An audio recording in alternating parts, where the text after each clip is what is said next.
Wabah COVID-19 telah membawa banyak dampak bagi perekonomian Bali saat ini. Bali yang pendapatan daerahnya berasal dari sektor pariwisata, ekonominya terpuruk bahkan boleh dikatakan mati. Bali yang dahulu bangga menjadi salah satu destinasi pariwisata dunia dan penyumbang PAD terbesar ke pusat, saat ini harus berpikir keras untuk bisa membangkitkan ekonomi masyarakatnya. Setahun lebih pandemi telah melanda dunia hingga menimbulkan korban jiwa di mana-mana. Namun belum juga sepenuhnya bisa diatasi. Matinya sektor pariwisata banyak menimbulkan pemutusan hubungan kerja, terutamanya sektor pariwisata yang juga berimbas pada semakin banyaknya pengangguran di mana-mana. Bahkan banyak pelaku pariwisata menjual asetnya seperti hotel, villa dan sebagainya karena terlilit hutang yang tak bisa dibayar. Berbagai upaya telah dilakukan pemerintah dalam memutus penyebaran wabah ini, terutamanya penggunaan alat APD serta penerapan protokol kesehatan yang ditetapkan pemerintah. Langkah ini setidaknya menghambat penyebaran wabah virus corona yang telah banyak memakan korban jiwa. Penggunaan alat pelindung diri APD sangatlah penting, bukan saja dalam melindungi diri sendiri tetapi selamatkan jiwa orang lain. Wacana pemerintah membuka kunjungan wisatawan ke Bali pada pertengahan tahun ini menjadi angin segar bagi ekonomi Bali yang diharapkan segera pulih. Namun hal tersebut banyak menemui kendala karena adanya lonjakan dan perubahan zona hijau menjadi zona merah di sejumlah tempat. Kalau menurut pandangan kami, untuk memastikan suatu kawasan itu agar tidak meningkat dari zona hijau menjadi zona merah, itu adalah disiplin prokesnya ini. Di mana-mana saya melihat prokes inilah yang menjadi acuan utama untuk penyebaran COVID-19 ini. Saya beberapa kali berkunjung ke daerah lain seperti Manado, Lombok, Bogor, dan lain sebagainya. Saya lihat juga di beberapa daerah itu ada yang zona merah, ada yang zona hijau, dan lain sebagainya. Tetapi pemerintah di sana memberikan akses kepercayaan kepada masyarakat untuk berkreasi. Jadi seperti Manado contohnya, para pelaku usaha di sana itu diberikan buka. Bahkan ada sampai jam 4 pagi saya lihat itu bisa buka. Nah, tetapi di sana masyarakatnya diedukasi supaya bisa melakukan prokes atau disiplin protokol kesehatan ini, terutama menggunakan masker. Nah, itu yang menjadi kunci sebenarnya supaya COVID-19 itu tidak meningkat. Dan terbukti di sana, saya nanya-nanya kepada pelaku usaha di sana, pelaku UMKM. Kebetulan saya juga salah satu pelaku UMKM.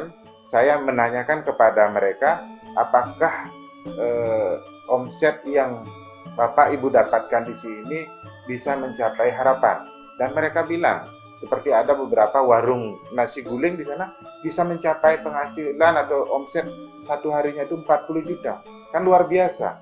Jadi kalau kita analisa, berarti warungnya itu rame dan pemerintah di sana memberikan akses kepada masyarakat untuk berkreasi, tetapi tetap mengedukasi masyarakat agar disiplin prokes. Sebenarnya ini adalah suatu berita yang sangat menyenangkan sekali ya, adanya pembukaan pariwisata kembali di bulan Juni merupakan, kalau bagi saya memang angin segar buat kita, karena seperti kita tahu sudah hampir 1 tahun lebih pariwisata di Bali mati suri.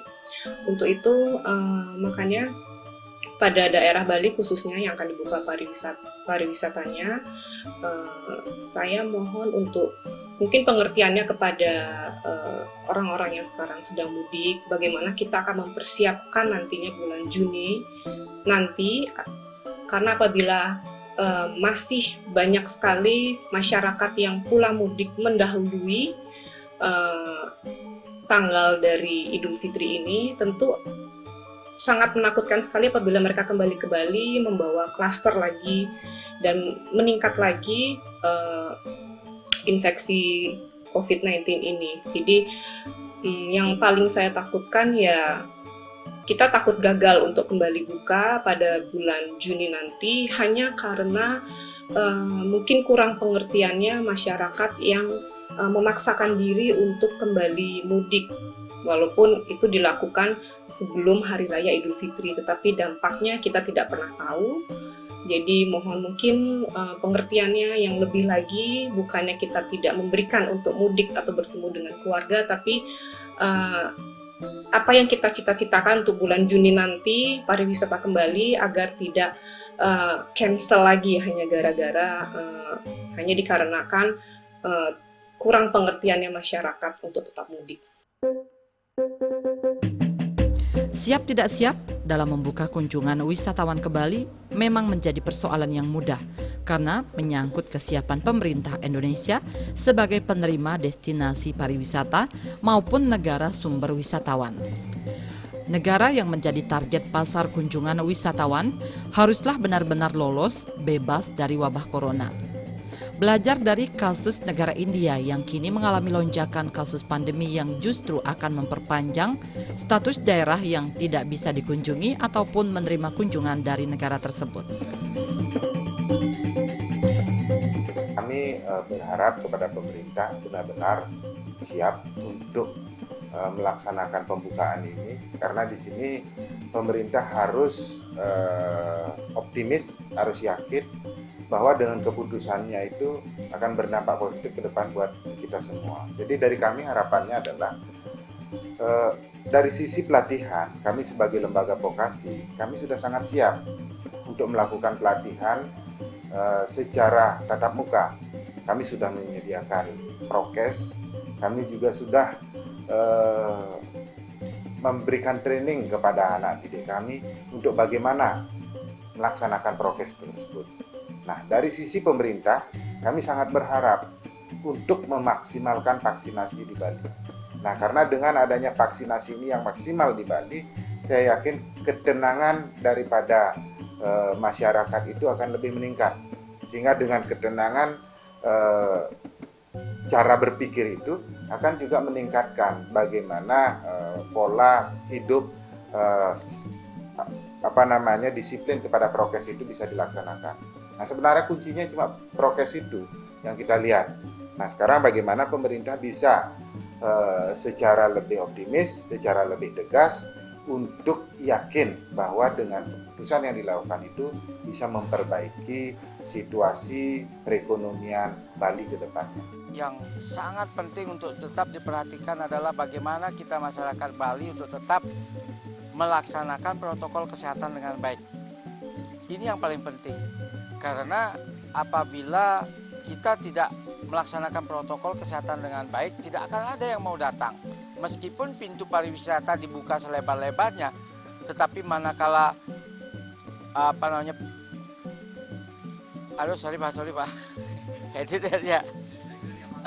tetapi manakala wisatawan yang ingin datang ke Bali melihat kita baik lewat media sosial, karena sekarang sudah tidak ada lagi jarak ya. Melihat kita, orang Bali tidak mau melaksanakan protokol kesehatan dengan baik, mereka juga tidak akan mau datang ke Bali. Tujuan mereka datang ke Bali adalah untuk bersenang-senang. Jadi mereka harus merasa aman dan nyaman berada di tempat ini.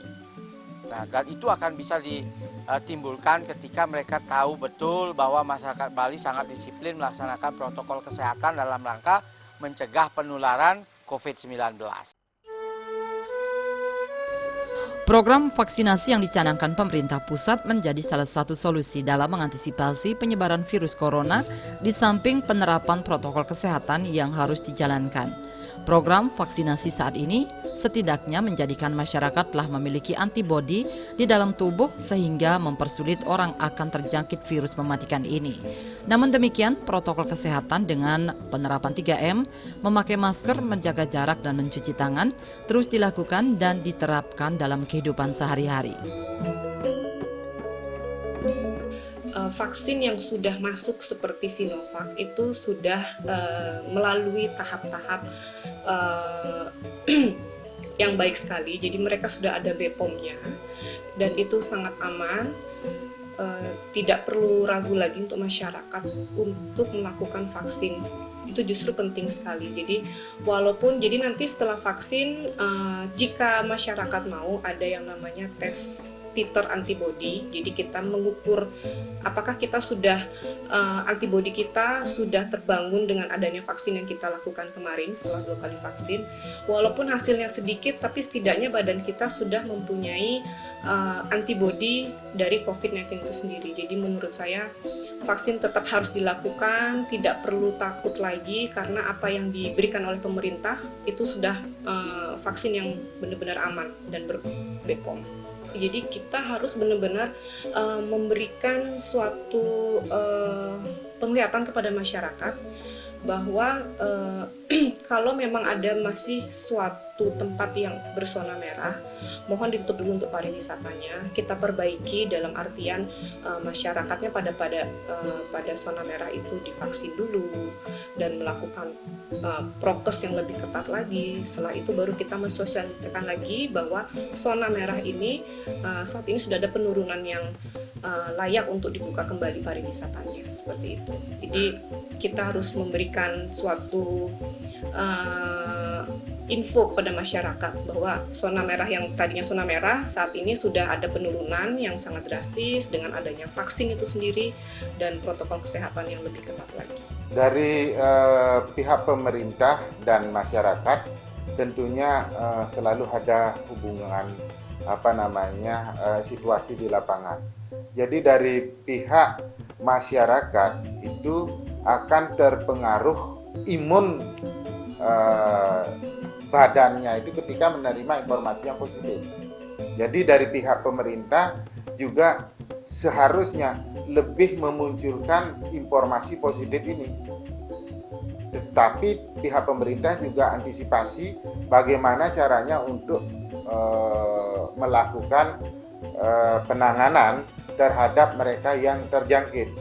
Jadi inilah sebenarnya yang perlu dilakukan oleh pemerintah. Pemerintah konsentrasi untuk melakukan penanganan terhadap masyarakat yang terjangkit dan harus itu dilakukan. Tetapi di sisi lain pemerintah harus lebih banyak memberikan informasi positif terkait dengan pelaksanaan mungkin vaksinasi yang sudah hampir maksimal ataukah peningkatan kesembuhan daripada masyarakat yang selama ini sudah terjangkit dan lain sebagainya, sehingga kepercayaan masyarakat baik pun kepercayaan dunia pelaku pariwisata itu bisa meningkat kepada Bali khususnya. Kepastian terhadap kenyamanan berkunjung bagi wisatawan sangatlah penting dilakukan. Begitu pula terhadap Bali. Kenyamanan dan keamanan yang dimaksud adalah bisa meyakinkan Bali dan masyarakatnya sudah dapat memberikan jaminan bebas dari penyebaran wabah corona. Pemerintah Provinsi Bali saat ini dengan berbagai upaya telah mewujudkan hal tersebut. Salah satunya melalui program vaksinasi maupun melakukan sertifikasi terhadap pelaku pariwisata yang telah berhasil memberlakukan protokol kesehatan. Suka atau tidak suka, kenyataannya negara kita, masyarakat kita adalah masyarakat yang religius, ya, nasionalis religius. Kehidupan kesehariannya selalu diwarnai atau dijiwai oleh kehidupan beragama juga. Itu makanya sangat sulit bagi pemerintah untuk melakukan pembatasan-pembatasan secara ketat apabila kegiatan itu berhubungan dengan kegiatan agama, kegiatan adat, dan sebagainya. Sulit sekali. Nah, yang paling penting adalah kita masyarakat Bali khususnya, bagaimana kita meyakinkan calon-calon wisatawan ini agar merasa aman ketika datang ke Bali. Dengan cara apa? Biasanya ketika ada acara adat, ada acara upacara agama, maka liputan dari berbagai media itu akan banyak. Pada saat itu sebetulnya kesempatan kita menunjukkan bahwa masyarakat Bali itu taat loh melaksanakan prokes. Jadi meskipun pelaksanaan upacara, pelaksanaan adat istiadat itu tetap berlangsung sebagaimana biasa, namun masyarakat Bali tidak melepaskan kewaspadaannya dengan melaksanakan prokes dengan ketat. Tetap menggunakan masker, sedapat mungkin menjaga jarak, selalu ingat untuk mencuci tangan. Kalau tidak dapat air mengalir, menggunakan hand sanitizer. Jaga iman katanya, jaga imun supaya kita aman. Maka saya yakin Ketika itu kita bisa lakukan dengan baik, maka kepercayaan calon wisatawan akan datang. Dan itu baru bermanfaat membuka gerbang pariwisata buat Bali. Namun ketika itu tidak bisa kita lakukan, seolah-olah kita tidak bisa memberi garansi bahwa masyarakat Bali itu disiplin. Maka jangan harap seberapa lebar pun pemerintah membuka pintu pariwisata, maka yang datang tidak akan ada karena mereka belum percaya kepada kita. Ayo kita raih kepercayaan masyarakat calon pariwisata itu, suatu calon wisatawan itu supaya datang dengan kita tetap disiplin menjaga dan melaksanakan program protokol kesehatan tersebut.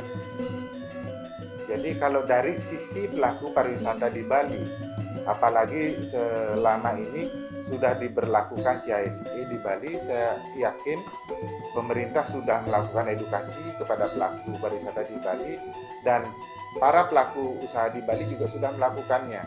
Jadi sebenarnya mereka sudah sangat siap untuk menerima wisatawan ini datang ke Bali. Cuman sekarang terbalik sekarang daripada kebijakan atau ketegasan daripada pemerintah, sehingga ketika masyarakat pelaku pariwisata ini sudah siap, sementara akses tidak pernah dibuka oleh pemerintah, akhirnya mereka ini jadi kecewa juga. Nah, sehingga gap inilah yang terjadi di Bali sekarang ini, sehingga harus benar-benar pemerintah itu memberikan kebijakan yang tegas, berani berspekulasi, kemudian tetap disiplin protokol kesehatan. Itu yang mesti dilakukan oleh pemerintah. Membuka lapangan pekerjaan dalam dan luar negeri memang sangat diperlukan dalam mengurangi angka pengangguran yang cukup tinggi saat ini. Begitu pula kebijakan pemerintah yang mulai membuka pengiriman pekerja migran Indonesia PMI ke luar negeri beberapa waktu lalu menjadi salah satu solusi. Namun demikian, perlu diperhatikan pemberlakuan protokol kesehatan bagi PMI yang berangkat baik telah divaksin maupun negara yang dituju hendaknya benar-benar bebas dari wabah corona. Terkait dengan negara yang saat ini sudah mulai membuka akses untuk penempatan kerja, itu sudah lumayan banyak, Pak. Jadi ada di Timur Tengah, itu sudah mulai dibuka beberapa negara, kemudian ada pula yang di Eropa, itu sudah mulai dibuka. Dan pemerintah juga kami berharap agar membantu para pelaku, jadi pemilik PT GMI ini kan memiliki user di luar negeri, bagaimana pihak pemerintah ini membantu akses kepada negara yang bersangkutan agar mempromosikan Indonesia supaya bisa akses untuk bekerja negaranya itu dibuka. Seperti contohnya negara Taiwan. Negara Taiwan ini kan aman dari sisi pandemi COVID-19. Tapi kenapa negara kita tidak diberikan akses untuk ke sana? Karena mereka tidak meyakini masyarakat kita yang ke sana itu aman dari COVID-19. Nah, oleh karena itu, bagaimana sekarang pemerintah menyampaikan hal tersebut, kemudian mengedukasi juga masyarakat pelaku penempatan kerja itu agar benar-benar mengirim tenaga kerja yang sehat, yang benar-benar dites secara real. Nah, itu yang kami harapkan, karena beda halnya dengan pemagangan ke Taiwan. Kalau pemagangan ke Taiwan selama ini tidak terjadi masalah apapun, karena pemagangan ke Taiwan itu tes rapid, tes PCR dan lain sebagainya itu dilakukan secara profesional, secara real. Nah, itulah harapan kami agar pemerintah bisa mengedukasi supaya hal-hal yang dibutuhkan untuk kepercayaan negara setempat kepada negara kita itu dilakukan. Itu harapan kami kepada pemerintah. Ini memang perlu sangat banyak sekali diperbaiki ya dari negara kita sendiri, khususnya yang ingin mengirimkan pekerja ke negara asing. Saya mohon untuk membangkitkan kembali ya ini pariwisata atau tenaga kerja kita yang akan bekerja di sana. Mohon agar tidak ada lagi pembohongan masyarakat seperti misalnya swabnya positif, dibilang negatif sehingga bisa terbang, dan sudah harus sudah harus dipastikan bahwa orang yang akan berangkat juga sudah harus divaksin, itu masukan dari saya. Dan di negara tersebut saya yakin orang yang datang dari negara manapun termasuk Indonesia seharusnya sudah diberlakukan karantina dulu setidaknya 2 minggu sebelum mereka mulai bekerja atau keluar dari rumah. Ya, apabila memang keluhan masyarakat kan selama ini kehidupan semua mati, perekonomian mati. Semua mati karena memang kita 90% pendapatan dari provinsi Bali adalah pariwisata. Nah, apakah mau terus ini akan terpuruk mati suri terus? Nah, jadi kita bagaimana caranya untuk tetap melakukan merubah lifestyle kita, bagaimana kita bukannya kita pasrah dengan mau hidup berdampingan dengan COVID-19 ini, tapi bagaimana caranya kita menghilangkan virus ini. Jadi dari kita sendiri mentaati protokol kesehatan seperti saya bilang tadi, nggak usah takut vaksin gitu. Wabah corona yang mematikan ekonomi Bali hendaknya dapat dijadikan sebagai suatu pembelajaran. Bali ke depan harus mampu mencari sebuah terobosan baru dalam mendukung pendapatan daerah selain bersumber dari sektor pariwisata. Hal ini perlu dilakukan sehingga matinya ekonomi Bali tidak berulang kembali. Wacana sektor pertanian menjadi alternatif dalam mendukung sektor pariwisata menjadi wacana saja tanpa ada sebuah kebijakan dan dukungan yang pasti. Padahal Bali ke depan perlu wujudkan ketahanan pangan sehingga tidak tergantung pada daerah lain seperti saat ini. Untuk perekonomian di Bali selain pariwisata adalah ini pertanian, adalah ekonomi kreatif atau UMKM. Ini yang bisa dilakukan. Seperti yang saya sampaikan tadi, bagaimana masyarakat yang memilih untuk alternatif pertanian itu melakukan pembelajaran atau pemerintah memberikan edukasi bagaimana memilih bibit yang tepat, kemudian bagaimana melakukan perawatannya, kemudian bagaimana melakukan pembuahannya, dan ketika panen kemana panen ini dibawa. Dan inilah yang diperlukan. Nah, mungkin membentuk semacam koperasi kurang lebih seperti itu supaya bisa terintegrasi. Nah, kalau UMKM lainnya itu, jadi kalau kita lihat masyarakat Bali yang saat ini banyak PHK dari sisi perhotelan, mereka sebenarnya sangat siap tentang skill, knowledge, dan attitude di bidang ekonomi kreatif ini. Saya lihat di sana mereka siap, tetapi bagaimana mereka bisa menjadi seorang entrepreneur. Nah, inilah mereka belum menguasai, sehingga perlu adanya latihan-latihan tentang entrepreneur itu kepada mereka agar mereka berani menjadi seorang wirausaha baru. Nah, itu harapan kami kepada pemerintah. Mudah-mudahan dengan apa yang kita sampaikan ini ada hal-hal yang bisa diambil oleh pemerintah untuk dilakukan kepada masyarakat yang saat ini kena PHK untuk melakukan pelatihan-pelatihan kewirausahaan. Ekonomi Bali saat ini begitu terpuruk sebagai dampak dari adanya wabah corona. Namun demikian, masyarakat Bali harus bersatu padu melawan kondisi ini. Salah satunya dengan melaksanakan protokol kesehatan sesuai yang dianjurkan pemerintah. Hal ini perlu dilakukan dalam mendukung dan mewujudkan Bali khususnya dan Indonesia bisa segera bebas dari virus corona. Berhasil tidaknya hal ini tentu tergantung dari dukungan semua pihak, bukan pemerintah saja.